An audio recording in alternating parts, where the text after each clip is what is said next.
जय मसीह की दोस्तों, आज हम प्रभु यीशु मसीह के पवित्र वचन पर आधारित एक ऐसा मधुर प्रसंग प्रस्तुत कर रहे हैं जो आपको हर दुख संकट से बाहर निकालने में सहायक होगा। ये एक लंबी कविता है जिसमें पश्चाताप, प्रेम और क्षमा की गहरी भावनाएं उजागर हुई हैं। तो चलिए शुरू करते हैं, लेकिन इससे पहले कृपया आप हमारे YouTube चैनल को सब्सक्राइब करें। धन्यवाद। जय यीशु। यहोवा ने मूसा से कहा, इसराइलियों के हर पहिलौठे को, चाहे वो मनुष्य का हो या पशु का, मेरे लिए पवित्र मानना, क्योंकि वो मेरा ही है, मेरा ही दान है। पद 1-2। मूसा ने फिर लोगों से कहा, इस दिन को सदा याद रखना तुम, जिसमें तुम दासता के घर मिस्र से निकले, यहोवा के सामर्थ्य से, उसके हाथ के बल से।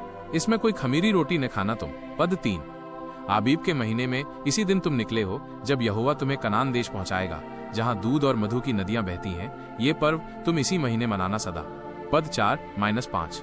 7 दिन तक अखमीरी रोटी खाना तुम, और 7वें दिन यहोवा के लिए पर्व मनाना। इन 7 दिनों में अखमीरी ही खाना, न खमीरी रोटी मिले कहीं तुम्हारे देश में तुम्हारे पास। पद 6-7। उस दिन तुम अपने पुत्रों को समझाना, कहना, यह हम उसी काम के कारण करते हैं जो यहोवा ने हमारे मिस्र से निकलने पर किया। ये तुम्हारे हाथ में एक चिन्ह होगा और आंखों के सामने एक यादगार। पद 8-9। ताकि यहोवा की व्यवस्था तुम्हारे मुंह पर रहे, क्योंकि उसने अपने बलवंत हाथों से तुम्हें मिस्र से निकाला, आजाद किया। इस कारण इस विधि को हर वर्ष मानना, अपने नियत समय पर सदा सदा के लिए। पद 9-10। जब यहोवा तुम्हें कनानियों के देश में पहुंचाए, अपनी शपथ के अनुसार जो उसने खाई है तुम्हारे पुरखों से और तुमसे भी, तब तुम हर पहिलौठे को जो अपनी माँ का जेठा है, उसे यहोवा को अर्पण करना। पद 11-12। हर नर बच्चा पशुओं का भी यहोवा का है, और गदही के हर पहिलौठे के बदले एक मेमना देकर उसे छुड़ा लेना। अगर न छुड़ाओ तो उसका गला तोड़ देना।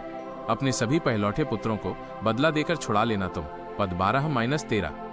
आगे के दिनों में जब तुम्हारे पुत्र पूछें, ये सब क्या है, तो उनसे कहना, यहोवा हमें दासता के घर से, मिस्र देश से, अपने हाथों के बल से निकाला। पद 14। जब फिरौन ने हमें जाने ना दिया, तब यहोवा ने मिस्र में मनुष्य से पशु तक सभी पहिलौठों को मारा। इसी कारण हम पशुओं के पहिलौठे नर को यहोवा के लिए बलि करते हैं, पर अपने सभी जेठे पुत्रों को बदला देकर छुड़ा लेते हैं हम। पद 15। ये तुम्हारे हाथों पर एक चिन्ह सा ठहरे, और तुम्हारी भौहों के बीच टीका सा, क्योंकि यहोवा हमें मिस्र से अपने हाथों के बल से निकाल लाया है। पद 16।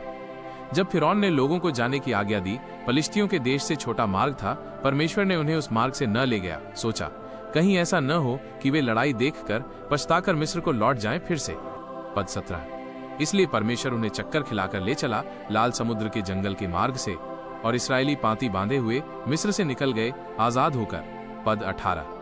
मूसा यूसुफ की हड्डियों को साथ ले गया, क्योंकि यूसुफ ने शपथ खिलाई थी उन्हें, कहा था, परमेश्वर निश्चय तुम्हारी सुधि लेगा, मेरी हड्डियों को यहां से ले जाना तुम। पद 19। सुक्कोत से कूच करके उन्होंने जंगल की छोर पर एताम में डेरा किया, और यहोवा उनके आगे आगे चला, दिन को मेघ के खंभे में मार्ग दिखाने और रात को आग के खंभे में उजाला देने को। पद 20-21। ताकि वे रात और दिन दोनों में चल सके। उसने न तो मेघ के खंभे को दिन में और न आग के खंभे को रात में लोगों के आगे से हटाया कभी भी। पद 21-22। ये वचन हमें परमेश्वर के अद्भुत प्रेम, उसकी प्रतिज्ञाओं और उसके सामर्थ्य की याद दिलाता है। उसने हमें अंधकार से निकालकर अपने प्रकाश में बुलाया है, ठीक वैसे ही जैसे उसने इसराइलियों को मिस्र की दासता से मुक्ति दिलाई। अगर आपको ये अनमोल वचन अच्छा लगा तो कृपया हमारे YouTube चैनल को लाइक, शेयर और सब्सक्राइब जरूर करें। धन्यवाद। जय यीशु। क्या आप इस वचन के किसी खास पहलू पर और चर्चा करना चाहेंगे, या किसी और विषय पर बाइबल से कुछ जानना चाहेंगे?